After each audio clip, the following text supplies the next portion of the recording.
محمد فی اوسطی کلامنا اللہم صلی علی سیدنا محمد فی آخری کلامنا۔ ہم لوگوں نے ثانیہ کربلا خلفائے راشدین کے بعد ہم آگے جا رہے تھے صحابہ زادوں کی طرف، جس میں ثانیہ کربلا حضرت عبداللہ بن زبیر کے بارے میں ہم نے بات کی۔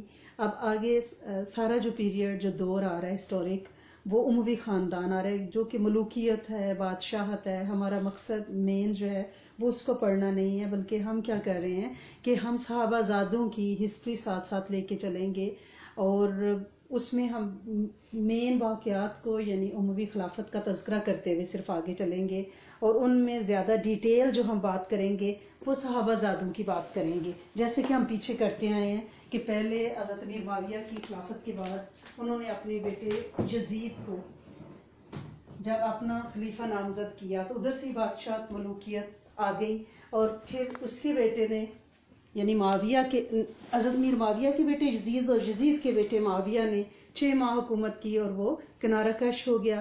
اور اس کے بعد اب یہاں پہ ہم نے یہ بات کی تھی کہ خلافت پر دمشق میں، شام میں قبضہ کس کا ہو گیا ہے؟ قبضہ ہو گیا ہے مروان بن حکم کا، جو کہ ہم حضرت عثمان غنی سے جس کی پیریڈ سے بات کرتے آئے تھے، اور وہ کیا تھا کہ انہوں نے اس نے وہاں چالیں چلی، حضرت عثمان غنی کی شہادت، پھر حضرت بی بی نائلہ کی کٹی ہوئی انگلیاں اور خون زدہ قرآن، وہ دمشق اس نے پہنچایا حضرت امیر معاویہ کے ساتھ، اور پھر حضرت امیر معاویہ کی وفات کے بعد یزید کا وہ چمچہ بنا رہا، اور جب یزید کی وفات ہوئی ہے تو اس نے مسجد نبوی پہ قبضہ کیا، اور یہاں پہ اس نے مسجد نبوی پہ جب اس کا قبضہ ہوا ہے تو اس نے یہاں پہ خطبہ بھی پڑھنا شروع کر دیا۔ گویا یہ مروان بن حکم جو ہے وہ حضرت عثمان غنی کے دور سے ان کا کزن تھا، یعنی اموی خاندان سے تھا، اور لیکن چال باز تھا بہت زیادہ۔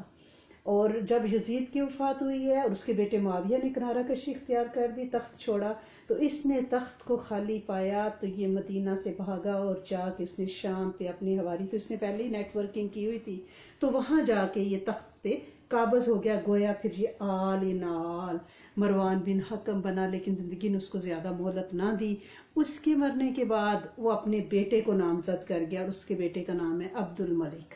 یعنی آپ نے یہ ذہن میں یہ رکھنا ہے، مجھے پتا ہے آپ کے لیے یہ اموی خاندان کو نہ کبھی سنا نہ کبھی سیکوینس سے دیکھا تو آپ کو بہت ہی یعنی مشکل لگ رہا ہوگا، لیکن یہ ذہن میں رکھیں کہ حضرت امیر معاویہ، ان کے بیٹے یزید کا بیٹا معاویہ، اور پھر یہ ادھر سے نکل کے خلافت کی اس میں ملوکیت ٹوٹلی آئی ہے، اور وہ بن گئی مروان بن حکم، جا کے تخت پہ قبضہ کر لیا ہے، اور جب وہ مرا ہے تو اس کا بیٹا عبد الملک تخت نشین ہوا ہے۔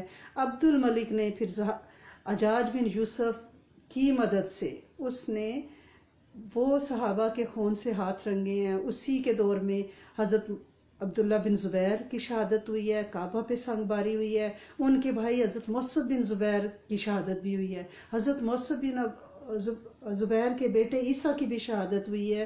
گویا اس نے یہ جو ذوالنطق ہیں حضرت بی بی اسما کے دونوں بیٹوں کے خون سے ہاتھ رنگے ہیں عبد الملک بن مروان نے، ٹھیک ہے نا؟ تو بس اتنا آپ اپنے ذہن میں کلیئر رکھیں، پھر آپ کو آگے سے انشاءاللہ ایزی رہے گا، اور ہم صحابہ زادوں کو ہی پڑھتے جائیں گے، لیکن کیونکہ جن کی حکومت ہے اگر وہ ان کو ہم ذہن میں نہیں رکھیں گے تو پھر ہم آگے نہیں بڑھ سکیں گے نا۔ اور حضرت مصعب بن زبیر کے بارے میں ہم نے کیونکہ زیادہ بات نہیں کی تھی، حضرت عبداللہ بن زبیر کی بات کی تھی، میں آپ کو اتنا بتا دوں کہ یہ بھی حضرت زبیر بن عوام کے ہی بیٹے ہیں، حضرت بی بی اسما کے ہی بیٹے ہیں، حضرت بی بی خدیجہ، حضرت بی بی عائشہ صدیقہ کے بھانجے ہیں، اور صحابہ زادے ہیں، صحابی بھی ہیں، اور یہ بصرہ کے حاکم تھے، لیکن وہاں سے یعنی وہی پھر کوفہ آئے، کوفہ والوں نے بے وفائی کی، اور بالکل جس طرح حضرت امام حسین علیہ السلام کے ساتھ کیا وہی حضرت مصعب بن زبیر کے ساتھ بھی کیا، اور عراقیوں کی بے وفائی سے ہی یہ شہید ہوئے ہیں، اور مروان بن عبد الملک نے کوفہ پہ، عراق پہ قبضہ کر لیا، اور پھر اس نے جو تقریر کی وہ بھی ایسی تھی کہ میرے پاس حکومت آ گئی ہے کیونکہ میرا حق تھا، میں نے اس کو لے لیا ہے۔ اس کے بعد عبد الملک نے مکہ کا محاصرہ کیا، اور یہاں پہ حضرت عبداللہ بن زبیر پہ پتھراؤ کیا، یعنی اس طرح پتھراؤ کیا کہ جب وہ خانہ کعبہ پہ پتھر مارا تھا تو بڑے بڑے پتھر جو ہے منجنیقوں سے آس پاس گرتے تھے، لیکن حضرت عبداللہ بن زبیر نے جب نماز نیت کی ہوتی تھی اور توجہ للہ اتنی ہوتی تھی، نماز کا خشوع اور خضوع اتنا ہوتا تھا کہ انہیں ذرا فرق نہیں پڑتا تھا ان کو. اور یہ معاشرہ اتنی شدت اختیار کیا کہ مکہ سے باہر کھانے پینے کا کوئی سامان نہیں پہنچ سکتا تھا. یہاں نوبت پہنچی کہ حضرت عبداللہ بن زبیر نے اپنا گھوڑا ذبح کر کے لوگوں میں تقسیم کیا، یعنی فاقے آ گئے تھے. اور حضرت عبداللہ بن زبیر رضی اللہ تعالیٰ عنہ کے پاس غلہ اور کھجوروں کا ایک بڑا ذخیرہ تھا، اور وہ لوگوں میں تھوڑا تھوڑا کر کے تقسیم کرتے تھے تاکہ لوگوں میں زندگی باقی رہے، کہ معاشرہ زیادہ دیر تک چلے جائے گا. اور حجاج بن یوسف کو عبد الملک نے یہاں بنایا ہوا تھا، اور آپ کو پتہ ہے وہ کتنا ظالم تھا. جب اس نے دیکھا کہ کوئی بھی تدبیر کارگر نہیں ہو رہی تو اس نے کیا کیا، لوگ خریدنے شروع کر دیے. جو حضرت عبداللہ بن زبیر کے ساتھ مکہ میں لوگ تھے ان کو امان نامے لکھ کے مور لگا کے اور ان کو ان کے پاس بھیجے، ساتھ کچھ پیسے بھیجے کہ میں آپ کو امان دیتا ہوں، آپ فاقوں سے جو یہاں مار رہے ہیں. تو لوگ عبداللہ بن زبیر کا ساتھ چھوڑ کر وہ حجاج بن یوسف کے ساتھ جا کر ملنا شروع ہو گئے. اور بہت ہی تھوڑے عرصے میں حضرت عبداللہ بن زبیر کے پاس تھوڑے سے لوگ رہ گئے، یہاں تک کہ ان کے 2 بیٹے حمزہ اور حبیب بھی باپ کو چھوڑ کے حجاج بن یوسف کے ساتھ آ گئے. اور تیسرا جو بیٹا ہے ان کا، وہ آخری وقت تک حضرت عبداللہ بن زبیر کے ساتھ تیسرا بچہ جو ہے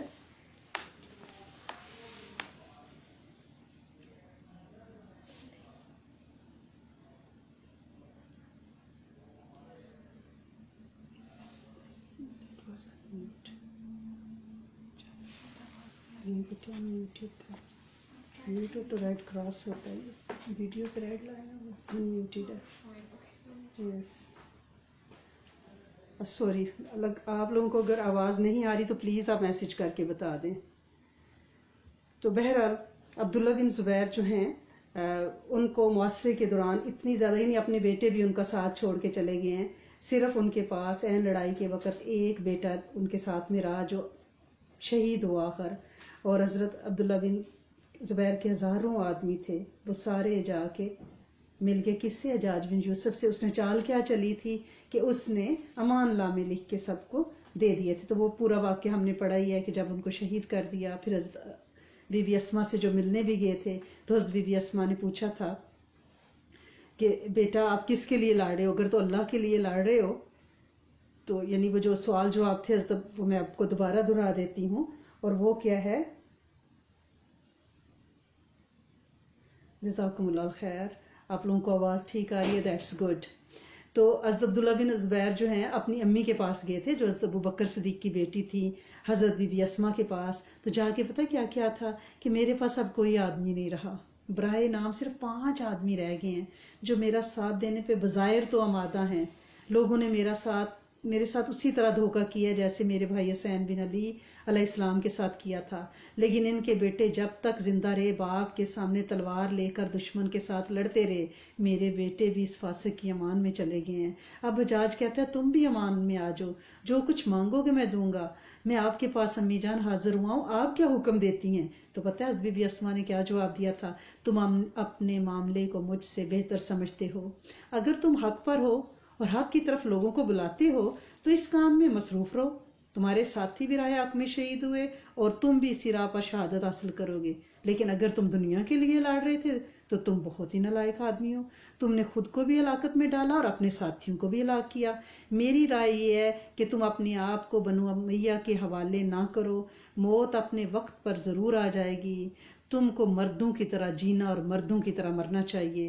تمہارا یہ کہنا کہ میں حق پر تھا اور لوگوں نے مجھ کو دھوکہ دے کے کمزور کر دیا، ایک ایسی شکایت ہے جو نیک آدمیوں کی زبان پہ نہیں آئی جاتی. یہ ہم ماؤں کے لیے حضرت بی بی اسما کی یہ بات بہت بڑا سبق ہے.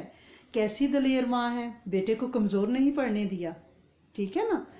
اور حضرت عبداللہ بن زبیر نے کہا مجھے اس بات کا ڈر ہے کہ لوگ قتل کرنے کے بعد میری لاش کا مسئلہ کریں گے، مجھے سلیب پہ لٹکائیں گے. تو حضرت بی بی اسما نے پتہ ہے جواب دیا، ہم جیسی مائیں ہوتی تو چیخنا شروع کر دیتی. انہیں کیا جواب دیا، بیٹا جب بکری ذبح کر ڈالی گئی تو پھر اسے اس کی کیا پرواہ ہو سکتی ہے، اس کی کھال کھینچی جائے یا جو کچھ بھی کیا جائے.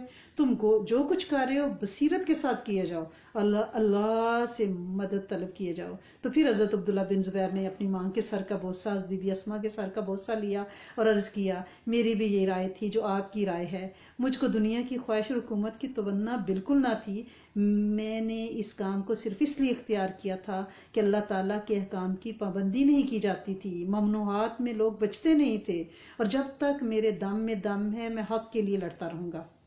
میں صرف آپ کا مشورہ لینے آیا تھا، آپ نے میری بصیرت کو اماں جان بڑھا دیا ہے، آج میں ضرور مارا جاؤں گا، آپ زیادہ مغموم نہ ہونا، مجھے اللہ کے حوالے کر دو، میں نے کبھی کسی ناجائز کام کا قصد نہیں کیا، کبھی کسی پہ ظلم نہیں کیا۔ جب حضرت بی بی اسما بولی مجھے امید ہے اللہ تعالیٰ تم کو اس کا اجر عطا فرمائے گا، تم اللہ کا نام لے کر دشمنوں پر ٹوٹ پڑو۔ بیٹے کو رخصت کرتے وقت حضرت اسما نے، میں یہ ڈیٹیل سے اس لیے آپ کو بتا رہی ہوں کہ ہم بھی مائیں ہیں، جب ہمارے بچے حق کی راہ پہ چلیں تو ہمیں ان کا حوصلہ بڑھانا ہے، ان کا ساتھ دینا ہے۔ یہ نہیں ہے کہ بچے نے داڑھی رکھ لی، تھوڑا سا مسجد آنے جانے لگ گیا تو بیوی نے شکایت شروع کر دی کہ یہ مجھے کہتا ہے کہ عبایا پہنو، تو ماں نے کہا کہ یہ تو پاگل ہو گیا ہے، زمانے کے ساتھ ایسے چلا جا سکتا ہے۔ ایسے آ رہے ہیں میرے پاس کاؤنسلنگ کے لیے لوگ کہ بیویاں کہتی ہیں کہ یہ ٹو مچ دین میں اس نے سختی اختیار کر لی، اور مائیں بھی ان کے ساتھ ہو جاتی ہیں کہ یہ تو چلا سدائی ہو گیا نا۔ تو یہ ماں دیکھیں دین کے لیے کیا کر رہی ہے، ہم ایسی مائیں بننا ہے۔ تو بیٹے کی رخصت کرتے وقت حضرت بی بی اسما نے گلے سے لگایا تو ہاتھ زرہ پر پڑا، نبینا ہو چکی تھی نا، بہت بوڑھی ہو گئی تھی، تو ہاتھ زرہ پر لگا نا۔ پوچھا تم نے یہ زرہ کس ارادے سے پہن رکھی ہے؟ کہا صرف اطمینان اور مضبوطی کے لیے۔ حضرت بی بی اسما نے کہا اس کو اتار دو اور معمولی کپڑے پہنے ہوئے دشمن سے لڑو۔ حضرت ابن زبیر نے وہیں زرہ اتار کر پھینک دی، قمیض کے دامن اٹھا کر کمر سے باندھے، دونوں آستینیں اوپر چڑھائیں، گھر سے باہر نکل آئے اور اپنے ساتھیوں سے کہا اے آل زبیر، تم تلوار کی جھنکار سے خوف زدہ نہ ہونا، کیونکہ زخم میں دوا لگانے کی تکلیف زیادہ ہوتی ہے، زخم کی تکلیف زیادہ نہیں ہوتی، جب اس پہ میڈیکیشن لگائی جاتی ہے نا، دوائی، پھر تکلیف زیادہ ہوتی ہے بمقابلہ اس تکلیف کے جو دشمن کے زخم سے ہوتی ہے۔ تم لوگ اپنی تلواریں تول لو، جس طرح اپنے چہروں کو بچاتے ہو اسی طرح ان کو خون نحق سے بچاؤ، اپنی آنکھیں نیچی کر لو، تلواروں کی چمک سے چکا چوند نہ ہو جانا، ہر شخص اپنے مقابل پر حملہ آور ہو، تم مجھے ڈھونڈنے نہ پھرنا، اور میری تلاش ہی نہ ہو تو میں سب دشمنوں سے آگے لڑتا ہوا تمہیں ملوں گا، کہ مجھے پیچھے نہ ڈھونڈنا، میں سب سے آگے لڑ رہا ہوں گا۔ انہیں پتا تھا کہ یہ 5 لوگ تو حجاج کے ہاتھوں ختم ہی ہو جائیں گے۔ اتنا سخت حملہ ہوا، چیرتے رہے حجاج، اور حجاج جو ہے وہ مقابل آنے کے حضرت عبداللہ بن زبیر کی اس کی فوج جرت نہیں کر رہی تھی۔ آخر حجاج خود پیدل فوج لے کر حضرت عبداللہ بن زبیر کو اس نے گھیر لیا، ہر طرف سے نرغے میں لیا۔ آخر واپس آ کر حضرت عبداللہ بن زبیر نے مقام ابراہیم پہ 2 رکعت نماز ادا کی۔ یہ ساری لرننگ ہے ہمارے لیے۔ دشمن نے نرغے میں لیا ہوا ہے، حضرت امام حسین کو دیکھا تھا گھوڑے کے اوپر نماز پڑھ کے کٹے پٹے وجود کے ساتھ، ہمیں دکھا دیا کہ دیکھو یہ مومن کی زندگی ہے۔ اور یہاں حضرت عبداللہ بن زبیر گھرے ہوئے ہیں، کعبہ کے اندر جنگ ہو رہی ہے، بمباری ہو رہی ہے، اور اس وقت مقام ابراہیم پہ 2 رکعت نماز ادا کر رہے ہیں۔ ہمیں اپنی نمازوں کی حفاظت کرنی ہے۔ حجاج نے پھر حملہ کیا اور باب بنو شیبہ کے پاس حضرت عبداللہ بن زبیر کا علم بردار کھڑا تھا، اس کو مارا، مسجد حرم کے سارے دروازے توڑے، مکہ مکرمہ کی ناکہ بندی کی، اور اس نے حجاج سارے دروازوں پہ نا، یعنی دیکھیں 5 بندے ہیں لیکن تیر سر پہ مارے ہیں، خون بہہ رہا ہے، اگر صبح تک انہوں نے اتنی چاپک دستی سے یہ 5 اشخاص لڑے ہیں، یہ شیر کی طرح۔ آپ کو یاد ہے حضرت امیر معاویہ کا جب وصال ہوا تھا تو انہوں نے اپنے بیٹے یزید کو کیا وصیت کی تھی؟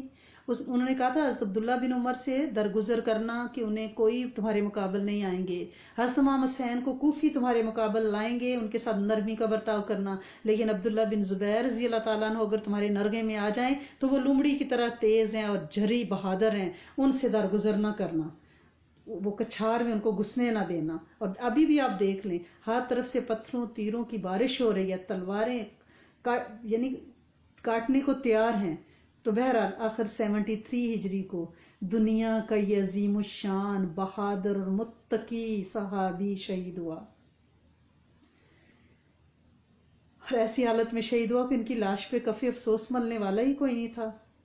اور شامی لشکر نے اس مرد ببر شیر کا سر کاٹنے میں بڑی جلدی کی. ان کا خیال تھا کہیں دوبارہ زندہ نہ ہو جائیں. اور حجاج کے پاس ٹرے ملے گے. اس نے سجدہ شکر بجا لایا اور لشکر سے نعرہ تکبیر بلند کروایا.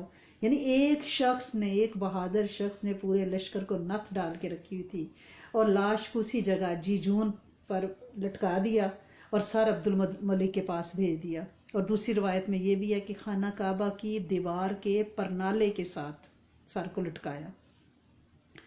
اور حضرت بی بی اسما جو ہیں انہوں نے حجاج سے کہا کہ مجھے میرے بیٹے کی لاش دفن کرنے دو.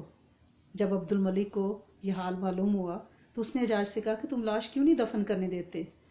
تو بہرحال حضرت بی بی اسما کو اس لاش کے پاس سے گزارا گیا اور انہوں نے لاش اپنے بیٹے کی لٹکی ہوئی دیکھی اور فرمایا کہ یہ شیر ابھی تک گھوڑے سے نہیں اترا.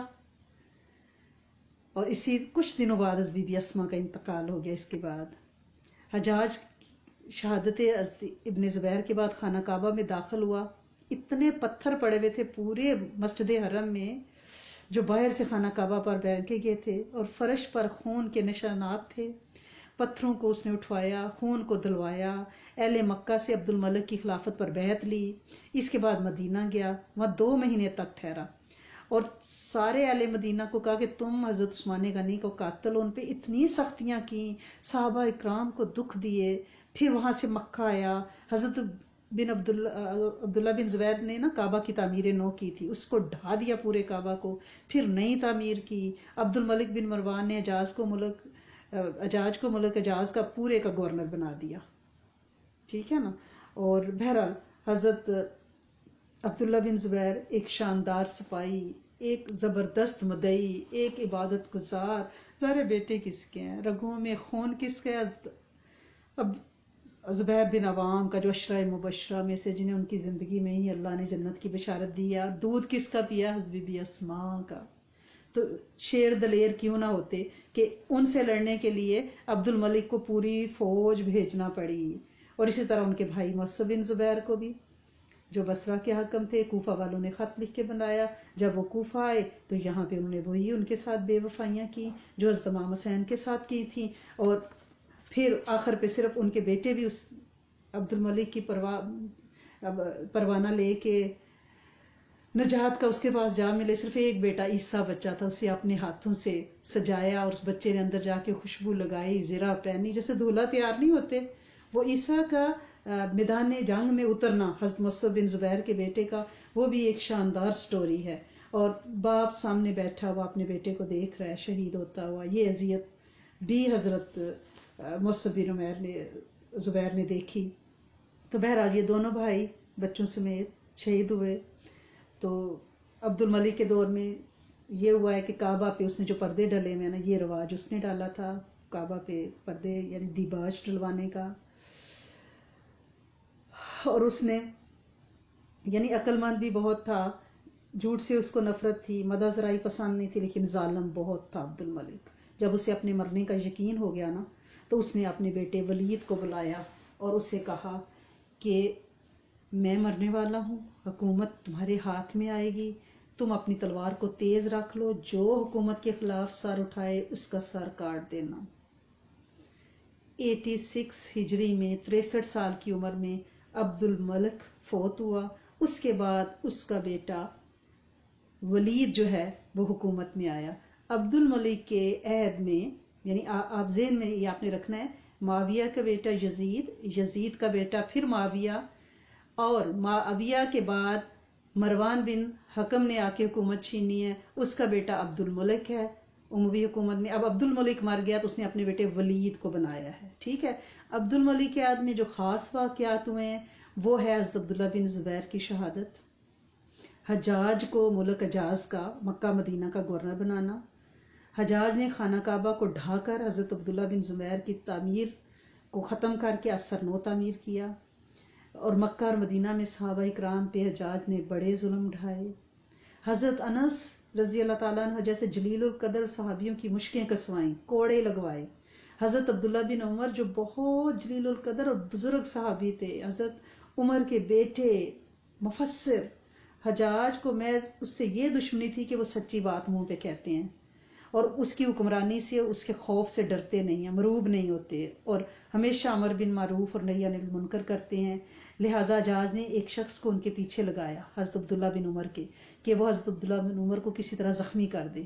تو حج کا موقع تھا، جب طواف کر رہے تھے حضرت عبداللہ بن عمر، تو اس شخص نے اپنا برچھا مار کے حضرت عبداللہ بن عمر کے پاؤں کو چھید دیا، اور برچھا جو ہے وہ زمین پیر سے پار ہوتا ہوا حرم کے فرش پہ جا کے لگا، اور اس صدمے سے ہی حضرت عبداللہ بن عمر جو ہیں وہ فوت ہو گئے۔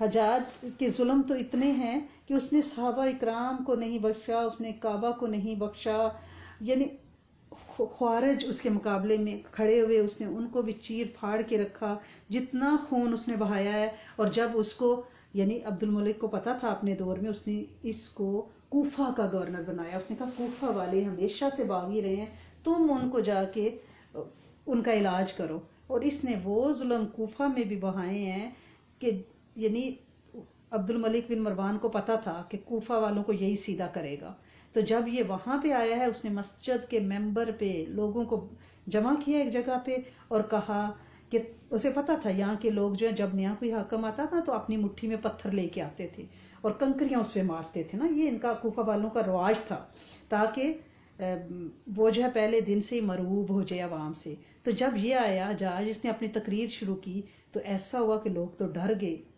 ان کے ہاتھوں سے سنگریزے گرنے لگ گئے جو مٹھیوں میں لے کے آئے ہوئے تھے۔ اور آپ کو پتا ہے نا، یہ حجاج بن یوسف جب پیدا ہوا تھا یہ ماں کا دودھ نہیں پیتا تھا، روایات میں آتا ہے کہ یہ کوئی چیز نہیں کھاتا تھا، کتنے دنوں بعد آخر بھیڑیے کا خون اس کو چٹایا گیا، تو اس کے بعد اس نے کھانا شروع کیا۔ تو اسی لیے تو اس نے حضرت عبداللہ بن زبیر جیسی ہستی جنہیں نبی کریم صلی اللہ علیہ وسلم نے بچوں کی طرح پالا تھا، جن کو گٹی دی تھی نبی کریم صلی اللہ علیہ وسلم، ان کو شہید کر دیا، کعبہ پہ پتھراؤ کیا۔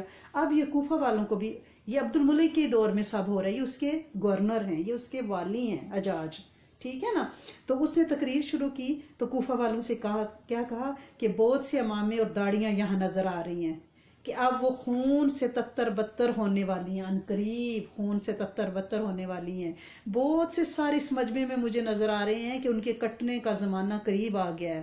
امیر المومنین عبد الملک نے اپنے ترکش کے تمام تیروں کو دیکھا، اور جو تیر ان میں سے سب سے زیادہ سخت اور کاری تھا اس نے وہ تم پر چلایا ہے، یعنی مجھے تم پہ حاکم بنا کر بھیجا ہے، میں تمہاری تمام شرارتوں کا علاج کر کے تم کو اچھی طرح سیدھا کر دوں گا۔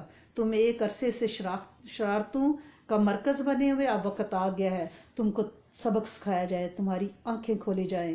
امیر المومنین نے حکم دیا ہے کہ تمہاری تنخواہیں جو ہیں تقسیم کی جائیں، اور تنخواہ لینے کے بعد تمہارے پاس 3 دن کی مہلت ہے، تم جا کے خوارج کے مقابلہ کے لیے لڑو، اگر کوئی انسان مجھے کوفہ میں مرد نظر آئے میں اس کی گردن اڑا لوں گا، اور یہ دھمکی نہیں، تم اپنی آنکھوں سے دیکھو گے جو میں کہتا ہوں وہ کرتا ہوں۔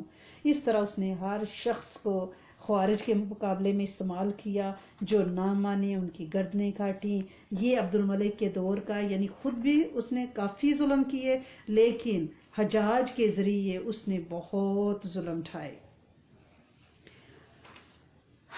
بہرحال حجاج کو کسی کی پرواہ نہیں تھی، اس نے حضرت عثمان کا انتقام لینے کے لیے اس نے مدینہ والوں پہ ظلم ڈھائے، اس نے حضرت امام حسین کے انتقام کے نام پر اس نے کوفیوں پہ ظلم ڈھائے۔ اصل میں اس کو خود ہی خون بہانے کا اتنا وہ شوق تھا۔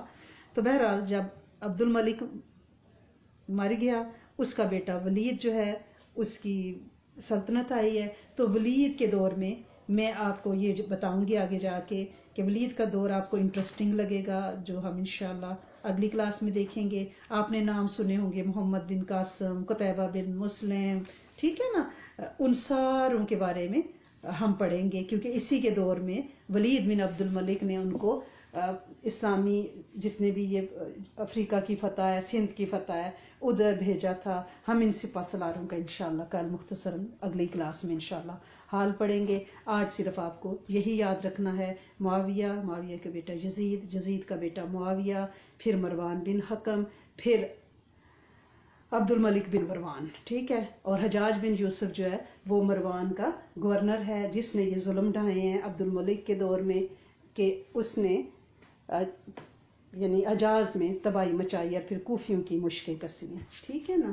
تو یہ انشاءاللہ مجھے لگتا ہے کہ آپ کو ایزی رہے گا یہ یاد رکھنا. اس کی سیکوینس اگر آپ کے ذہن میں رہے گی تو انشاءاللہ پھر آپ کو آگے زیادہ سمجھ آتی جائے گی کہ کچھ واقعات آگے سے ایسے آئیں گے جو ہمارے سب کانٹیننٹ کے بھی ہیں. پھر آپ کا کنیکشن انشاءاللہ بنتا رہے گا.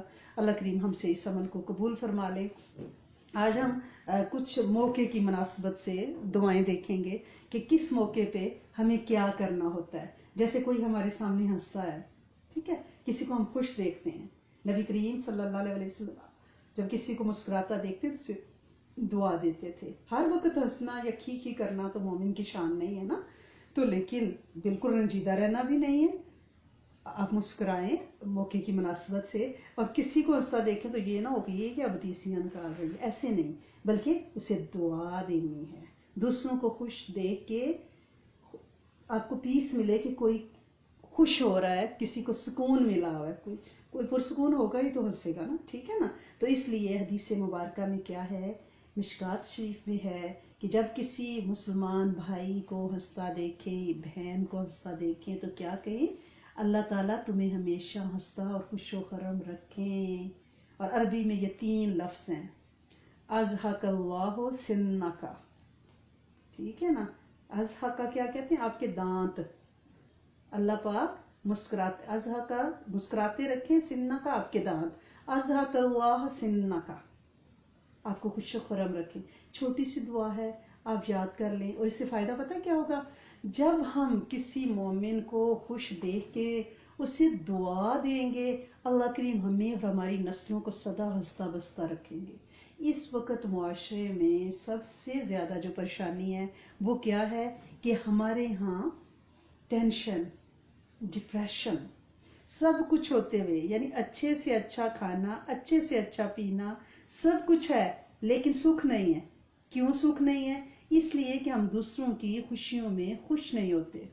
ہم اپنی خوشیاں بھول جاتے ہیں. ہمارے پاس جو کچھ بھی ہے ہمیں وہ نظر نہیں آتا. ہمیں جو ہوتا ہے کہ فلانا اتنا خوش ہے, اس کی اتنی بڑی سی گاڑی, اس کا بچے نے اتنا ٹاپ کر لیا, اس کی وہاں پہ جاؤ. یعنی اگر ہم دوسروں کی خوشیوں میں خوش ہونا شروع کر دیں, آپ یقین کریں ہماری نسلوں سے خوشیاں اور سکون رب سونا نہیں چھینے گا. لہٰذا ہم نے کیا کرنا ہے, جب بھی کوئی ہنس رہا ہو تو آپ کے دل میں, یا ضروری نہیں کہ اس کے پاس جا کے آپ کے اور یہ بھی اس پہ احسان کرے کہ میں تجھے دعا دے رہی ہوں, دل میں, دل کی گہرائی سے. اللہ پاک تو دلوں میں چھپے ہوئے بھید جانتا ہے. علیم بذات الصدور, سینوں کے راز جاننے والا ہے. تو کیا کہنا ہے ہم نے, اضحک اللہ سنکا, اللہ تیرے دانتوں کو مسکراتا رکھے, خوش و خرم رکھے. ٹھیک ہے نا. زیادہ نہیں ہمیں ہنسنا. زیادہ ہنسنے سے کیا ہوتا ہے, دل مردہ ہو جاتا ہے. حدیث مبارکہ میں ہے کہ زیادہ ہنسنے سے, ہر وقت ہنستے رہنا, لہذا دنیا کوئی ہنسنے کی چیز بھی نہیں ہے نا. آپ بھی ہم نے جو واقعات پڑھے ہیں اور یہی کچھ چل رہا ہے. ہمارے اپنے پیارے بڑے کیسے چلے گئے ہیں اور ہمیں جاننا ہے, اور قبر پہ ہمیں نظر رکھنی ہے. مومن تو ہر وقت آخرت پہ نظر رکھتا ہے, وہ نزا فضا, وہ قبر. تو ہمیں تو کھی کرنا جچتا بھی نہیں ہے نا. ٹھیک ہے. تو ہم کھی تو وہ کریں جنہیں یہ دنیا ایٹ ڈرنک اینڈ بی میری, جن کے لیے ہے بس کھاؤ پیو یاشی کرو. ہمارے لیے تو یہ نہیں ہے نا. ہمارے لیے تو یہ کمرہ امتحان ہے, اور کمرہ امتحان میں, ایگزامینیشن ہال میں آپ نے کبھی کسی کو دیکھا ہے کہ وہ کہہ کے لگا رہا ہے, خوش گپیاں کر رہا ہے, دل لگیاں کر رہا ہے, فن کر رہا ہے. وہ جگہ تو کیا ہوتی ہے, کنسنٹریٹ کرنے کی, فوکس کرنے کی, توجہ سے ایگزام سالو کرنے کی. ہمارے پاس کوسچن پیپر ہے قرآن کی شکل میں آخرت کا, ہمیں تو اس پہ کام کرنا ہے نا. کبھی کبھی ہنسنے میں حرج نہیں ہے. ہمارے نبی کریم صلی اللہ علیہ وسلم اکثر متفکر رہتے تھے, فکر مند رہتے تھے, لیکن کبھی کبھی صحابہ کرام کے ساتھ آپ ہنستے, مسکراتے, ان کی ہنسی میں ان کا ساتھ دیتے تھے. اب یہ نہیں ہے کہ گھر میں سارے افراد بیٹھے ہیں, کوئی خوشی کی بات ہو رہی, ہنس رہے ہیں, آپ بیچ میں منہ بنا کے میں بیٹھی ہوئی ہوں, میں کہہ رہی ہوں مجھے تو آخرت کا غم کھا رہا ہے. اس طرح بھی نہیں کرنا. سنت کیا ہے کہ ہنسنے والوں کا ساتھ دو مسکراہٹ کے ساتھ, لیکن زیادہ نہ ہنسے, اور جو ہنس رہا ہو اس کو دعا دینی ہے. ٹھیک ہے نا. اور نبی کریم صلی اللہ علیہ وسلم کہکا لگا کر کبھی بھی نہیں ہنسے نا. تو آپ ہنستے تو اپنے منہ کے آگے ہاتھ رکھ لیتے یا ساتھ جھکا لیتے تھے. لہٰذا کم ہنسنا ہے. بخاری شریف میں یہ بھی آتا ہے کہ اکثر آپ ہنسنے کے موقع پر مسکرانے پہ زیادہ اکتفا کرتے تھے. اور ایک حدیث مبارکہ میں مسلم شریف میں یہ بھی ہے جس کا مفہوم ہے کہ مومن سے مسکرا کے ملنا صدقہ ہے، ثواب ملتا ہے کہ مومن سے. اور مومن آپ کے ہسبینڈز بھی ہیں، ٹھیک ہے نا، آپ کے بچے بھی ہیں، آپ کی بہویں بھی ہیں، سب سے بڑی بات آپ کی ساسیں بھی ہیں.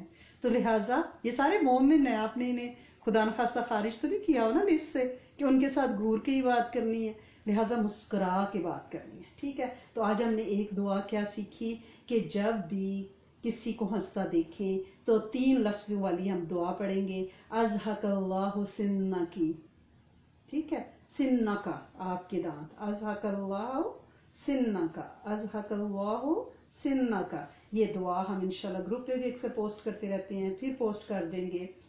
یہ دعا ہم پڑھیں گے. اگر کبھی آپ مرغ بولنے کی آواز سن لیں، اب یہاں تو آپ مرغ بولنے کی آواز سنتے ہی نہیں ہیں، تو یہ ہمارے پاکستان والے بہن بھائیوں کے لیے ہے. کیونکہ مرغ کب بولتا ہے؟ حدیث سے کسی اور جانور کو صبح آپ چڑیوں کی چہچہاٹ بھی تو دیکھیں سنتے ہی ہیں نا، کسی بھی جانور کو جب آپ بولتے ہوئے سنتے ہیں تو وہ اللہ کی تسبیح بیان کر رہے ہوتے ہیں. آپ صبح صبح دیکھیں جب آپ فجر سے اشراق تک بیٹھے ہوتے ہیں تو آپ کو چڑیوں کی چہچہاٹ کی آواز آتی جو بڑی پیاری لگتی ہے. تو آپ صلی اللہ علیہ وسلم نے فرمایا جب مرغ کی آواز سنو تو اللہ تعالیٰ سے دعا کرو کیونکہ وہ فرشتے کو دیکھتا ہے، رحمت کے فرشتوں کو دیکھتا ہے. تو پھر ٹھیک ہے نا، مرغ فرشتوں کو دیکھ کر آواز نکالتا ہے. حسن نسین میں بھی ہے، ابو داؤد میں بھی ہے، ترمذی میں بھی ہے. اور یہ دعا کی قبولیت کا وقت ہے. آپ دیکھیں فجر سے اشراق تک چہچہاٹ جب ہو رہی ہے باہر پرندوں کی، تو آپ اللہ پاک سے دعا کیا کریں کہ اللہ سنے اس وقت تیری ساری مخلوق تیرے رحمت کی فرشتوں کی آنیاں جانیاں دیکھ کے، کیونکہ اس وقت اللہ کی رحمت برس رہی ہوتی ہے، رزق کی تقسیم کا ٹائم ہے وہ، تو ساری ہی مخلوق جو ہے وہ تیری تسبیح کر رہی ہے، وہ چرند پرند جانور فضاؤں ہواؤں میں بکھرے میں. تو اللہ سنے ہماری عبادت میں تو کوئی ریا کوئی تکلف کچھ ہو سکتا ہے، لیکن اللہ کریم ان کی تو بے ریا عبادت ہے، یہ تو اخلاص سے، یہ تو تیری رحمت کو اترتا بھی دیکھ رہے ہیں. تو اللہ سنے ہماری دعا اس وقت قبول فرما لیں. تو لہٰذا یہ ہم نے 2 چیزیں آج سیکھی ہیں. یہ دعا کا وقت ہے، اس وقت آپ نے جب پرندے چہچہائیں تو آپ نے دعا مانگنی ہے، کیونکہ مرغ کی آواز تو آپ کو یہاں پہ سنائی نہیں دیتی. ایک چیز جو میں تھوڑا سا آپ سے بات کرنا چاہ رہی تھی وہ یہ ہے کہ دکھاوے سے ہمیں بچنا ہے. دکھاوا کیا ہے؟ ایک تو دکھاوا یہ ہے کہ میں نے کسی نیک کام کا ارادہ کیا، ٹھیک ہے، کہ میں یہ کام کروں گی، تو پہلے سے ہی میرے ذہن میں دکھاوا آ جائے کہ پتہ نہیں میں یہ کام نیکی کا کر رہی ہوں، پتہ نہیں کون کون دیکھ رہا ہے، پتہ نہیں کسی کو پتہ چلا ہے کہ نہیں. یعنی عمل سے پہلے دل میں ریا کا تصور آ جانا، یہ بہت بدترین شکل ہے کہ ابھی آپ نے نیت کی ہے خیر کے کام کی، لیکن ساتھ ہی یہ آ گیا پتہ نہیں لوگوں کو پتہ چلے گا کہ نہیں. اللہ کرے کہ وہ بھی وہاں آئی ہوں دیکھ لیں کہ میں یہ خیر کا کام کر رہی ہوں. تو یہ اس سے ہمیں بچنا ہے. عمل سے پہلے اپنے دل کو ٹٹولنا ہے کہ اس میں کوئی دکھاوا تو نہیں ہے، میں لوگوں کے لیے تو نہیں کر رہی، میں اپنے لیے کر رہی ہوں نا. مجھے یہ تو نہیں ہے کہ لوگ واہ واہ کریں کہ بھئی بڑا نیکی کا کام ہو رہا ہے. دوسرا ہے جب آپ عمل کر رہے ہوں، وہ کام کر رہے ہوں، پھر آپ کے اندر دکھاوا ہو، اس کو شرک خفی کہتے ہیں، چھپا ہوا شرک. یعنی کیا ہے؟ بندہ صدقہ دے رہا ہے اور بندہ کہہ رہا ہے کہ اللہ یہ ہے لوگوں کو پتہ چل رہا ہو، لوگ سمجھ رہے ہوں، پتہ چل رہا ہو میں نیک ہوں. کوئی بندہ دین کی بات کر رہا ہے، کوئی سپیچ دے رہا ہے، ٹھیک ہے، اور بات چیت کر رہا ہے دین کی، اور وہ کہہ رہا ہے کہ اللہ یہ ہے لوگوں کو یہ ان پہ تھوڑا روب پڑ جائے کہ میں تو کتنی علم والی ہوں، نعوذ باللہ میں تو کتنا میرا نالج ہے، کتنی میرے پاس قوت خطابت ہے، کتنی میرے پاس وکیبلری ہے. یہ چیز شرک خفی ہے، کیونکہ کوئی بول ہم اپنی جرت اور ہمت سے نہیں بول پاتے. یہ میرا رب ہے جو عرشی بول فرش پہ اپنے حکم سے نازل فرماتا ہے، پھر وہی اپنی خاص رحمت سے اس میں تاثیر ڈالتا ہے، پھر وہی سننے والوں کے دل کو نرم کرتا ہے، پھر وہی سننے والوں کو توفیق بخشتا ہے کہ وہ سنیں اور اس پہ عمل کریں. بندہ تو ایک پپٹ ہے، وہ ہے نا فقط میرا ہاتھ چل رہا ہے، مقصد اسی کا نکل رہا ہے. وہ تو پرزا ہوتا ہے بندہ، تو اس کی عطا کے بغیر قدم نہیں چل سکتا. یعنی عمل سے پہلے ریا، عمل کے دوران ریا، دکھاوا، اور پھر یہ ہے کہ عمل کے بعد ریا، کہ میں نے اتنا وہ صدقہ کیا تھا، وہ میں نے اتنی بڑی اسپیچ دی تھی، وہ میں نے لوگوں کو یہ تبلیغ کر دی تھی، تو پتہ نہیں لوگوں کے سامنے لمبی لمبی نمازیں پڑھنا، لمبے لمبے سجدے کرنا، کھل کھلا کے اور پھر پتہ نہیں لوگوں کو کیا اثر ہوا. پھر لوگوں سے پوچھنا اچھا اس نے کیا کہا ہے، اس نے وہ سنی ہے، اچھا وہ اس کا رشتہ دار ہے، اس نے اس کو بتایا کہ میں نے اس کو منتھلی اتنا دی ہے. یہ عمل کے بعد. اور یہ شرک کیوں ہے؟ کیونکہ جب آپ نے نماز پڑھی اور آپ کے ذہن میں تھا کہ لوگ دیکھ رہے ہیں تو کہیں کہ باجی جان تو بڑی خشوع والی نماز پڑھ رہی ہیں، اتنے لوگ گھر میں باجی جان ٹھا نمازیں پڑھتی ہیں، لوگوں کے سامنے باجی جان نے لمبے سجدے کیے، اور یہ پھر شرک ہو گیا، کیونکہ آپ نے اللہ کے لیے تو پڑھی نہیں، آپ نے بندوں کے لیے پڑھی. اب بندوں کے لیے نماز پڑھنا شرک. آپ نے صدقہ اللہ کے لیے تو دیا نہیں، آپ نے بندوں کے لیے دیا، یہ شرک. آپ نے تقریر اور بات چیت، آپ نے تبلیغ آپ نے بندوں کے لیے کی ہے، بندوں کے واہ کے لیے کی ہے. اور یہ دکھاوا صرف یعنی اعمال کا نہیں ہے، یہ دکھاوا لباس کا بھی ہے. یہ دکھاوا اس کا بھی ہے کہ آپ کتنے پوش ایریا میں، بھئی ہم تو فلاں علاقے میں، ہم تو ڈاؤن ٹاؤن میں رہ رہے ہیں، وہاں تو اتنا مہنگا، بتانا لوگوں کو کہ ہاں I have a cottage, I have a house in the down town. یہ دکھاوا کس علاقے میں گھر بنایا ہے. یا ہم تو باہر کھاتے ہیں، وہ تو جی فلاں جگہ سے ان کا کھانا تو بہت ہی اچھا، ان کی تو سٹیکس ہو کیا کہنا. یعنی یہ آپ کا دکھاوا، برانڈڈ کا دکھاوا، زیورات کا دکھاوا، گاڑی کا دکھاوا. نکاح جو آدھا دین ہے اس پہ آپ نے کس ہوٹل میں بکنگ کرائی، کون سے زیور، کون سا ویڈیوگرافر، کون سا فوٹوگرافر، یعنی ظلم پہ ظلم کیے نا. کون سے موبائل، کون سی گھڑیاں، یہ ساری چیزیں. تو اس سے بچنا کیسے ہے؟ یہ ہم عورتوں کے لیے خاص الخاص ہے کہ ہمیں ہر وقت اپنے اعمال کے اوپر نظر ہو. کسی کی ہم کاؤنسلنگ کر رہے ہیں، کسی کی ہیلپ کر رہے ہیں فون پہ، پھر لوگوں کو بتانا ہاں فلاں کا یہ مسئلہ ہو گیا تھا، میں نے تو اتنا گھنٹہ اس کے ساتھ گفتگو کی، سر مارا، ہاں وہ تو بات سمجھتی نہیں ہے. یہ ساری چیزیں دکھاوے میں آئیں گی. ان سے بچنا کیسے ہے؟ قلت کلام، کم بولیں. اور مومن کی شان بھی یہی ہے، قلت کلام، قلت طعام، قلت منام. کم بولتا ہے، کم کھاتا ہے، کم سوتا ہے. ٹھیک ہے نا؟ تو جب آپ کم سوئے ہوں گے نا تو پھر بھی آپ کو ان ساری چیزوں کی فرصت نہیں ملے گی، دکھاوے کی. ٹھیک ہے نا؟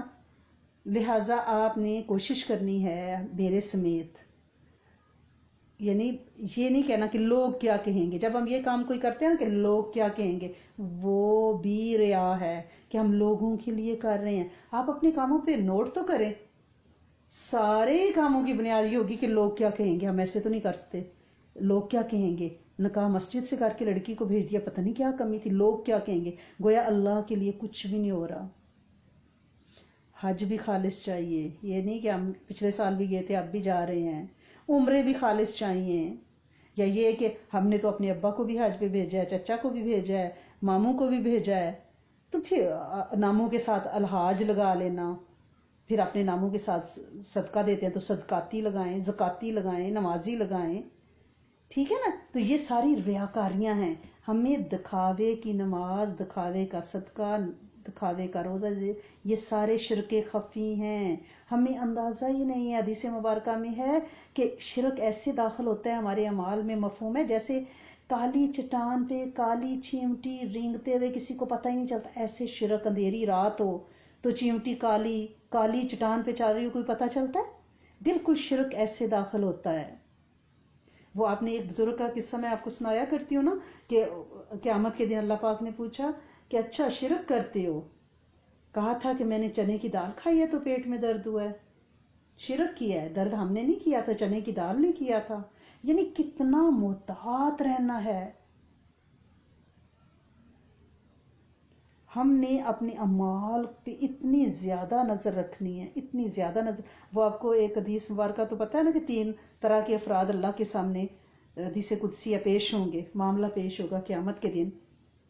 تو ایک بندہ آئے گا، بڑا بہادر شہید ہوگا، تو اللہ پاک فرمائیں گے اچھا تم نے بہادری کی، اس لیے شجاعت سے لڑے تھے، بہادری سے، کہ لوگ کہیں کہ بڑا دلیر ہے، تو لوگوں نے کہہ دیا اب جاؤ تمہارا کوئی حصہ نہیں ہے، تم نے اس لیے اللہ کی راہ پہ خرچ کیا، بڑے گروپ بنائے، لوگوں کو بہت زیادہ غریبوں مسکینوں کی مدد کی تاکہ لوگ کہیں کہ بڑے نیکی کے کام کر رہے، جاؤ تم نے دکھاوے کے لیے خرچ کیا تھا، تم نے لوگوں نے واہ واہ کر دی، نیک کہہ دیا، اب جاؤ آج کوئی حصہ نہیں ہے، تم نے لوگوں کو اس لیے دین سکھایا تھا، بڑے گروپ بنائے، بڑی تقریریں دن رات کی کہ لوگ کہیں کہ بڑا دین کا کام کر رہے، یہ صحیح مسلم کی روایت ہے، ان تینوں کو مینشن کیا گیا ہے، تو جاؤ آج کوئی حصہ نہیں ہے، جہنم کے راستے پہ تینوں چلا دیے جائیں گے، شہید بھی بہت مال خرچ کرنے والا، بہت دین سکھانے والا۔ اس لیے میں آپ کو یہ بتا رہی ہوں کہ ہمیں بہت محتاط رہنا ہے، بہت محتاط رہنا ہے، اتنا محتاط کہ یہ ہمیں ایک ہی وقت میں کہیں ایسا نہ ہو کہ ہمیں شرک پہ لے جائے،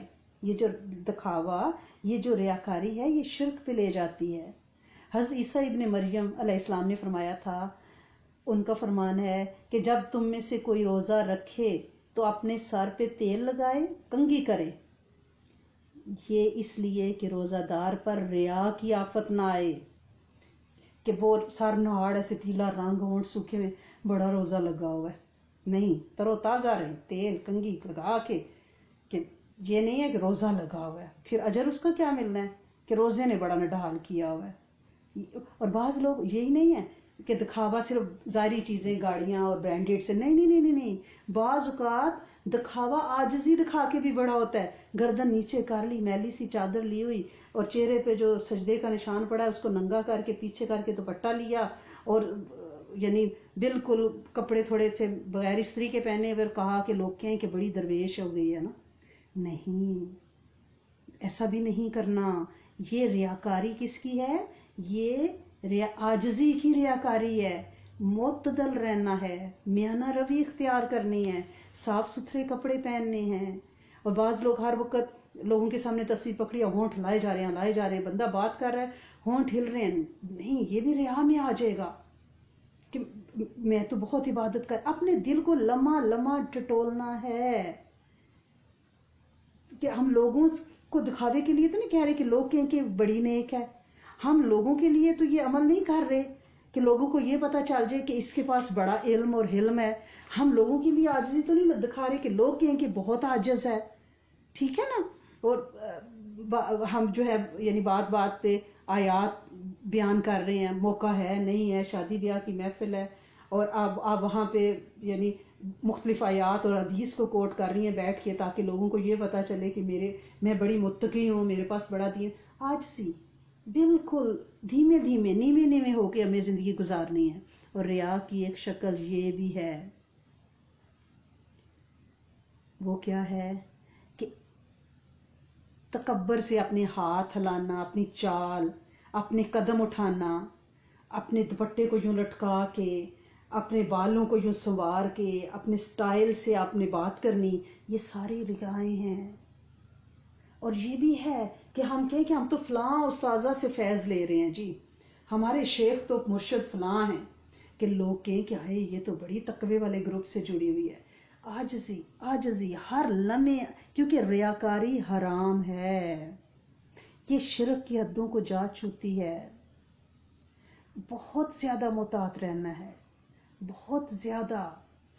اچھے کپڑے پہننے میں کوئی حرج نہیں ہے، تسبیح پڑھنے میں، کاؤنٹر ہاتھ پہ رکھنے میں کوئی حرج نہیں ہے، لیکن اپنی نیت کو بار بار ٹٹولنا ہے، کیونکہ تحدیث نعمت کے طور پہ ہم اچھے کپڑے پہنتے ہیں، جیسے امام حسن بہت اچھا لباس پہنتے تھے، خوبصورت شہزادے تھے، تو جب ان سے کسی نے کہا کہ آپ کے نانا کے پاس تو فقر تھا، آپ اتنے اچھے کپڑے پہنتے ہیں، تو آپ نے فرمایا میں تحدیث نعمت کے طور پہ پہنتا ہوں، کہ اس نے مجھے نعمت دی ہوئی ہے، اگر میں یہ نہ پہنوں، میں نے اگر چیتھڑے خدا نخواستہ لٹکائے ہوں، تو لوگ کہیں گے کہ یہ تو صحابہ زادے، یہ تو نبی کے اہل بیت، ان کی ہمیں مدد کرنی چاہیے، وہ پھر ہم سے آ کے اپنے دکھ نہیں بیان کریں گے، اپنی ضرورتیں نہیں بیان کریں گے۔ میں اس لیے اچھے کپڑے پہنتا ہوں کہ جو ضرورت مند ہے وہ مجھ سے آ کے مانگیں، نیت اس کو ذہن میں رکھنا ہے۔ پھر ایک اور حدیث بھی آپ کو پتہ ہے کہ نبی کریم صلی اللہ علیہ وسلم نے فرمایا کہ جب آپ نے یہ حدیث فرمائی نا کہ جس کے دل میں ایک ذرے کے برابر بھی تکبر ہوگا وہ جنت میں نہیں جائے گا، تو ایک آدمی نے آپ سے پوچھا کہ آدمی پسند کرتا ہے کہ اس کے کپڑے اچھے ہوں، اس کا جوتا اچھا ہو، تو آپ صلی اللہ علیہ وسلم نے جواب دیا اللہ خوبصورت ہے، خوبصورتی کو پسند کرتا ہے. ٹھیک ہے نا، یعنی اللہ جمیل یحب الجمال، لیکن کیا ہے اس میں ریا نہ ہو. آپ اچھے کپڑے پہن سکتی ہیں، آپ نیکی کے کام کر سکتی ہیں، آپ گروپس جوائن کر سکتی ہیں، آپ صدقے خیرات کر سکتی ہیں، لیکن دل پہ نظر ہو آپ کی ہر لمحے، کہیں ایسا نہ ہو کہ ایک ذرا سا گمان خیال سارے اعمال ضائع کر دے. ایک صحابی اللہ کے رسول صلی اللہ علیہ وسلم کے پاس آئے تو آپ نے پوچھا تھا کہ کیا تمہارے پاس کوئی دنیا کا مال بھی ہے؟ تو تمہارے کپڑوں سے نظر ہونا چاہیے، صابن خریدو اور کپڑے دھو کے آؤ.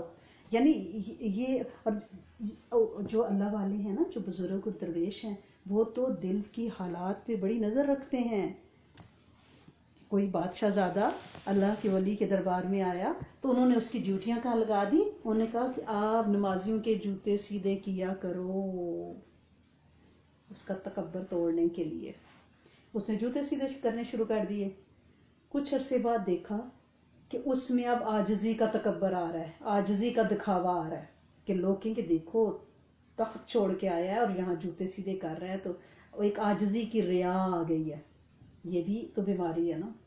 تو پھر انہوں نے کہا کہ اب تمہاری ڈیوٹی یہاں سے ہٹا دیتے ہیں، دوسری ڈیوٹی لگائی کہ تم پہ وہ دکھاوا آ رہا ہے جو اور خطرناک ہے کہ میں تو بڑا عاجز ہوں، سلطنت کو چھوڑ کے نمازیوں کے جوتے سیدھے کر رہا ہوں.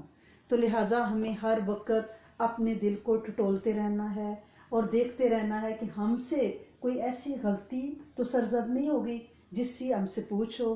محرم الحرام جا رہا ہے، ایام ابیض ہیں، روزے یہ نہیں سمجھنا کہ ہم نے عشرہ محرم کے رکھ لیے پہلے 9-10، اب ہم نے رکھ لیے فل مون کے تو اب چھٹی، باقی مہینہ جو ہے وہ پارٹی. تو ایسا کچھ نہیں ہے. پورے محرم میں روزے رکھنا، زیادہ تر روزے کثرت سے رکھنا بہت افضل ہے. یہ اللہ کا مہینہ ہے، اس لیے روزوں کو چھوڑنا نہیں ہے بلکہ روزوں پہ توجہ رکھنی ہے. ٹھیک ہے نا، یعنی یہ نہیں کہ کل فل مون کا روزہ رکھا اور پھر اس کے بعد چھٹی نہیں. اب یہ 15 دن پڑے ہیں، اس میں کم از کم منڈے اور تھرسڈے کا پلیز جو بھی کنوینئنٹ ہو، لیکن منڈے تھرسڈے کا آپ یہ اگر رکھ سکیں 2 روزے تو اللہ کے ہاں انشاءاللہ بڑی مقبولیت ہے، کیونکہ اس دن ہمارے نامہ اعمال پیش کیے جاتے ہیں، اللہ کے ہاں بجٹ ریلیز ہوتا ہے.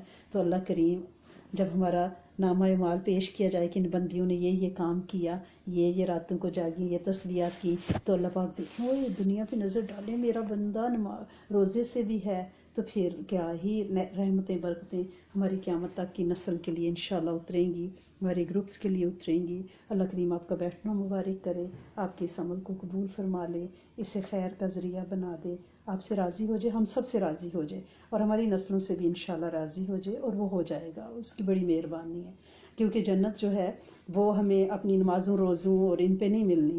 ٹھیک ہے نا، جنت اس کی رحمت سے ملنی ہے. ہمارے درجے جو ہیں وہ ہمارے کلمہ، روزہ، نماز، زکوٰۃ، ان سے درجے بلند ہوں گے. جنت میں ہم داخل جو ہوں گے، جو پرمٹ ہوگا نا، وہ ہمیں رب کی رحمت سے ہی ملے گا. یہ چیزیں ہمیں جنت میں لے جانے والی نہیں ہیں. ہاں جنت میں پہنچ کے ہمارے درجے، ہمارے مرتبے کتنا ہم نے ذکر کیا اس کے مطابق بلند ہوں گے. تو لہٰذا یہ کبھی گمان نہ کرنا کہ ہم نے کیا تو ہم جنت میں جائیں گے. وہ ساری امت کلمہ گو اس کی رحمت سے انشاءاللہ جائیں گے. اللہ کریم ہمیں عاجز رکھیں، عاجزوں کے ساتھ بٹھائیں، عاجزوں کے ساتھ ماریں اور عاجزوں کے ساتھ ہی ہمیں اٹھائیں انشاءاللہ العزیز. کیونکہ جنت الفردوس میں عاجزین ہی سارے ہوں گے. نہ ہمیں ذکر کا تکبر ہو، نہ ہمیں روزوں کا، نہ ہمیں اپنی کلاسز کا، نہ ہمیں اپنی تقریروں کا، نہ علم کا، نہ سوٹوں کا، نہ گاڑیوں کا، نہ محلات کا، کسی چیز کا تکبر نہ ہو، نہ اپنی عاجزی کا کسی کا نہ ہو. بس یہ ہے کہ نیوے نیوے ہو کے نا بس چلتے رہیں جنت الفردوس کی راہوں تک، اللہ سے استغفار مانگتے رہیں، توبہ کرتے رہیں، عاجز رہیں، اور جھک کے بس اس زندگی کی جو تھوڑی سی دوڑ ہے اس کو بس کسی طرح سے طے کرنا ہے، اور اللہ پاک سے ہر وقت عافیت اور برکت مانگتے ہوئے انشاءاللہ آگے چلنا ہے۔ اللہ کریم آپ سب سے راضی ہو جائیں، اور ہم سب کو انشاءاللہ قیامت تک کی نسل اور پوری امت کے جن و انس کے لیے ہماری دعا جو ہے وہ صدا قبول فرما کے رکھیں، بالخصوص ہمارے گروپس کے لیے انشاءاللہ العزیز۔ اللہم صلی علی سیدنا محمد فی اولی کلامنا، اللہم صلی علی سیدنا محمد فی اوسطی کلامنا، اللہم صلی علی سیدنا محمد فی آخری کلامنا، یا رب لک الحمد کما انت لہ، فصلی علی سیدنا محمد کما انت لہ، وفعل بنا کما انت لہ، فإنک انت اہل التقوی و اہل المغفرہ۔ اللہم اجعل لی عندک ولیجا واجعل لی عندک زلفی حسن مآب، اللہم نور قلبی بعلمک واستعمل بدنی بطاعتک، واجنبنی وبنی ان نعبد الاصنام، رب ارحمہما کما ربیانی صغیرا۔ اے میرے کریم مالک، اے میرے سونے آقا، تیرے پاس کائنات کے خزانے، اور تو خود قرآن میں فرماتا ہے کہ میرے پاس مقالید السماوات والارض، زمین و آسمان کی کنجیاں۔ اللہ سونے ہم منگتے، اللہ سونے تو ہمارا پالن ہار، ہم فقیر تو غنی، اللہ کریم ہم عبد تو معبود۔ اے میرے سونے مالک، اے میرے کریم مالک، ہمیں کسی طرح کے ریا سے بچانا جو ہمیں شرک کی طرف لے جائے۔ اللہ کریم ہمیشہ عاجز رکھنا، اللہ کریم ہمیں ہمارے اعمال، اللہ کریم ہمارے مال، ہمارے علم اور حلم کا کوئی ذکر کا کوئی گھمانڈ عبادات کا نہ دینا۔ اللہ کریم ہمیں توفیق دے کہ ہم اپنے دل پہ نظر رکھیں صدا۔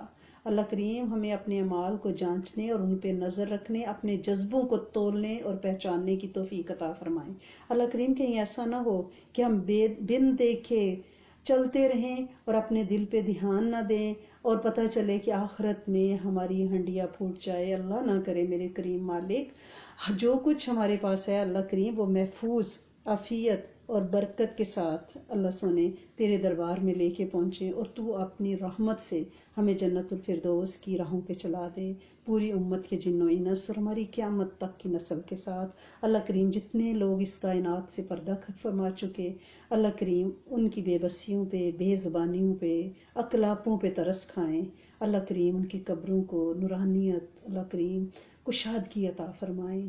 اے میرے کریم مالک، اے میرے سونے آقا، ہر ایک کو بہترین برزخ عطا فرمانا، اور میرے کریم مولا جب ہم اس مرحلے میں داخل ہوں اللہ کریم نزا اور فضا میں، اللہ کریم سکرات میں آسانی کا معاملہ فرمانا، اللہ کریم سکرات میں اس غم سے بچانا اور اس وقت ترس کھانا۔ اے میرے کریم مالک، اے میرے سونے آقا، اور جب قبر میں اتریں تو اللہ کریم اس وقت بھی زمین کو بڑی نرمی کے معاملے کا اللہ کریم حکم دے دینا۔ اللہ کریم ہمارا تو کمفرٹر بھی ذرا بھاری ہو، بلینکٹ بھی ذرا موٹا ہو تو اللہ کریم ہمیں نیند نہیں آتی، پتہ نہیں مٹی اوڑھ کے کیسے سوئیں گے۔ اللہ کریم ہمارا تو تکیہ بھی اپنا نہ ہو تو ہمیں نیند نہیں آتی، اللہ کریم وہ اینٹوں کے تکیے پہ ہم کیسے سوئیں گے۔ اللہ کریم اپنی رحمت سے ہماری قبروں کو کشادہ اور اس مٹی کو ہم پہ ہلکا رکھنا، اور جتنے لوگ اس دنیا سے جا چکے ہیں میرے کریم مالک ان پہ اپنی رحمت خاص الخاص کا اللہ کریم چادر تان کے رکھنا، صاحبان تان کے رکھنا۔ اللہ کریم جس ہمارے بڑے نے سب سے پہلے کلمہ پڑھا تھا اللہ کریم اس کی وجہ سے آج ہم مسلمان ہیں، اللہ کریم، اور جس نے ان کو اسلام کی دعوت دی تھی اللہ کریم ان ہستیوں کی قبروں میں سدا نور داخل فرمانا، ہمارے ایک ایک خیر کے کام کا نور داخل فرمانا۔ اللہ کریم ہمارے آباء پہ رحم، ہماری نسلوں پہ رحم۔ اللہ کریم ہم میں سے جن کے والدین اس دنیا سے رخصت ہو گئے اللہ کریم ان پہ اپنی خاص الخاص رحمت نازل فرمائیں، اور اللہ کریم جن کے والدین حیات ہیں اللہ کریم ان کے والدین پہ ترس کھائیں، اللہ کریم ان کے والدین کو عزتوں والا بڑھاپا، بے محتاج بڑھاپا، اللہ کریم انہیں کمزوریوں اور لاغریوں سے انتہائی کی برسنی سے بچائیں، اللہ کریم ان کے اعضاء کو سلامت رکھیں، اللہ کریم ان کی یاداشت کو سلامت رکھیں، اللہ کریم ان کی زبان کو سلامت رکھیں، اللہ کریم انہیں عاجز ہونے سے بچانا، اللہ کریم اپنے پیاروں کو اپنے سامنے بے بس دیکھنا بڑا مشکل کام ہے. میرے کریم مالک ہمارے ماں باپ پہ رحم فرمائیں، ترس کھائیں، کرم کر دیں، انہیں آزمائشوں سے بچائیں، تکلیفوں سے بچائیں، دکھوں سے بچائیں. اللہ کریم نرمی کے معاملات فرمائیں. اللہ کریم ان کی مانگی گئی دعاؤں کو اللہ کریم ان کی مانگی گئی دعاؤں کو قیامت تک کی نسلوں اور پوری امت کے لیے سدا قبول فرما کے رکھنا. اے میرے کریم مالک وہ ہم سے راضی رہیں، ہم اپنے بچوں سے راضی رہیں. اللہ کریم ہمارے والدین ہم سے راضی رہیں، ہم اپنے بچوں سے راضی رہیں، اور تو ہم سب سے راضی رہے.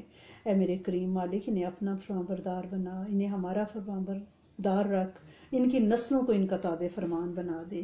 اے میرے کریم مالک، اے میرے سونے آقا، ہمارے بہن بھائیوں کی خیر، ان کی نسلوں کی خیر، ان کی اولادوں کی خیر، ہمارے دوستوں، ہمارے لیے مانگنے والوں کی خیر، ہمیں چاہنے والوں کی خیر، ہمارے گروپ سے جڑے ہر فرد ہر بشر کی خیر، ان سے جڑے ایک ایک رشتے کی خیر. اللہ کریم جس طرح ہم دنیا میں جس طرح بیٹھے ہیں، اللہ کریم قیامت میں جنت الفردوس میں بھی اللہ کریم ہمیں اسی طرح گروپ کی شکل میں بٹھانا اور سدا اتفاق عطا فرمانا، توڑ سے بچانا، سدا جوڑ عطا فرمانا. اللہ کریم جہاں بھی دین کا کام کیا جاتا ہے وہاں شیطان ضرور چالیں چلتا ہے. اللہ کریم شیطان کی چالوں کو اللہ کریم ناکام بنانا اور اللہ کریم سدا چلتے رکھنا، اور ہمارے بعد بھی یہ سلسلے اللہ سونے چلتے رہیں. اللہ کریم ہم قابل نہیں ہیں، ہمیں قبول فرما لیں. ہر طرح کی کمیوں کوتاہیوں سے اللہ کریم درگزر فرمائیں. اللہ کریم گھروں کو توڑ سے بچائیں، خاندانوں کو توڑ سے بچائیں. اللہ کریم غیبت سے بچا لیں. اس وقت ہمارا سب سے بڑا مسئلہ ریا اور غیبت ہے. اللہ کریم غیبت سے بچانا، دوسروں کی کمیاں کوتاہیاں بیان کرنے سے بچانا. اللہ کریم آپ کو اپنے بندوں کی کمیاں کوتاہیاں بیان کرنا ذرا پسند نہیں. اللہ کریم ایک حدیث قدسی کا مفہوم ہے کہ جو شخص اپنے مومن بھائی کی کمی کوتاہی کو چھالے گا، ڈھونڈے گا، کمیاں ڈھونڈے گا، میں اس کو اس کے گھر کے اندر ذلیل و رسوا کر دوں گا، اور اس وقت تک موت نہیں دوں گا جب تک وہ خود اس کمی میں مبتلا نہ ہو جائے. اللہ کریم کرم فرما دیں، معاف فرما دیں، جو ہو چکا اسے معاف فرما دیں. آئندہ کے لیے اللہ کریم ہم صراط مستقیم پہ چلنے کا وعدہ کرتے ہیں. اللہ کریم جتنے زوج ہیں ان سب میں محبت پیدا کریں، انڈرسٹینڈنگ پیدا کریں. اللہ کریم گھروں کو جھگڑوں سے بچائیں، لڑائیوں سے بچائیں، طلاقوں سے بچائیں، سیپریشن سے بچائیں. اللہ کریم نسلوں کی حفاظت فرمائیں اور ہر کپل کو بہترین بے عیب متقین کی امام اولاد عطا فرمائیں. اللہ کریم بے نام ہونے سے ہر ایک کو بچا لینا. اے میرے کریم مالک، اے میرے سونے آقا، دین پہ چلنا. اللہ کریم اس زمانے پہ قرب قیامت میں ایک چیلنج ہے میرے سونے مالک، آپ مدد فرمائیں گے تو ہم چل پائیں گے. اللہ کریم ہماری مدد فرمائیں، ہماری یاوری فرمائیں، اپنا دست شفقت عطا فرمائیں. اللہ کریم کسی اللہ والے کے ہاتھ میں ہمارا ہاتھ ہو اور ہم ہدایت کی راہوں پہ چلتے رہیں. اللہ کریم کسی بھی توڑ سے بچا لینا، عافیت اور برکت دینا، وقت کی برکت، ایمان کی برکت، سجدوں تلاوت تسبیحات کی برکتیں عطا فرمائیں. اللہ کریم رات کے پچھلے پہروں پہ اپنا ملاقاتی رکھیں. اللہ کریم زبان کو ذکر کی سدا توفیق دے کے رکھیں. اللہ کریم ہمارے پورے وجود کو خیر کے کام کے لیے سدا چلا کے رکھیں. اللہ کریم معاف فرما دیں، کرم کر دیں. ہمارے گھروں، ہمارے آس پاس اللہ کریم نور کی برسات کریں. اس پوری امت پہ اپنے نور کی برسات کریں، اپنی رحمت کی برسات کریں. اللہ کریم پورے عالم اسلام پہ اللہ کریم اپنی شفقت کی نظر ڈالیں. اللہ کریم ہمارے دیش کی حفاظت فرمائیں، کرم فرمائیں، رحم فرمائیں. اے میرے کریم مالک ہمارے حکمرانوں، وزیروں، مشیروں، ایٹمی نظام، فوج کی حفاظت فرمائیں. اللہ کریم دشمنوں سے نجات عطا فرمائیں. اے میرے کریم مالک، اے میرے سونے آقا، بہت سے لوگ جادو اور جنات سے ڈس گئے ہیں. اللہ سونے ان کی مدد فرمائیں، اللہ سونے ان کی مدد فرمائیں، اللہ سونے ان کی مدد فرمائیں. اللہ کریم بہت سے بچے اللہ کریم اپنے والدین کے دروں پہ بیٹھے ہیں. اللہ کریم ان کی آہیں سسکیاں اللہ کریم ان کی جوانیاں بڑھاپوں کی طرف ڈھل رہی ہیں. اللہ کریم بہترین رشتوں کا بندوبست فرمائیں. اللہ کریم نیک لوگوں سے ملا دیں، صالح خاندانوں سے ملا دیں. اللہ کریم ہر بچے کے لیے بہترین جوڑا مقدر فرمائیں، اور اللہ کریم ہر گھر میں اتفاق اور محبتیں عطا فرمائیں. اللہ کریم ہماری بیٹیاں اللہ کریم نور بن کے دوسروں کے گھروں میں اتریں، اور اللہ کریم جو بچیاں ہمارے گھروں میں آئیں وہ بھی رحمت شفقت اللہ کریم روشن چراغ بن کے اتریں۔ اے میرے کریم مالک، یہ دنیا بہت مختصر سی ہے، اللہ کریم چل چلاؤ ہے، اللہ سونے خاتمہ بالخیر دینا، اپنی معرفت دینا، اپنے علم اور حلم سے اللہ کریم ہمیں نوازنا۔ اے میرے کریم مالک، اپنی رحمت کی برسات پوری امت پہ کر دیں، پوری امت کو معاف فرما دیں، پوری امت سے راضی ہو جائیں، پوری امت کو قرآن سے جوڑ دیں اللہ کریم ہمارے بچوں کو 5 وقتہ نمازی بنائیں، اللہ کریم انہیں دل کی مال کی کشائش دیں، طاہر طیب رزق اللہ کریم اس کی برسات دیں، تاکہ تیری امت پہ تیری مخلوق پہ خرچ کریں اور تیری رضا جوئی حاصل کر سکیں۔ اللہ کریم ہر ایک کے کاروبار میں برکت، صحت میں برکت، مال اولاد میں برکت، عافیتوں میں برکت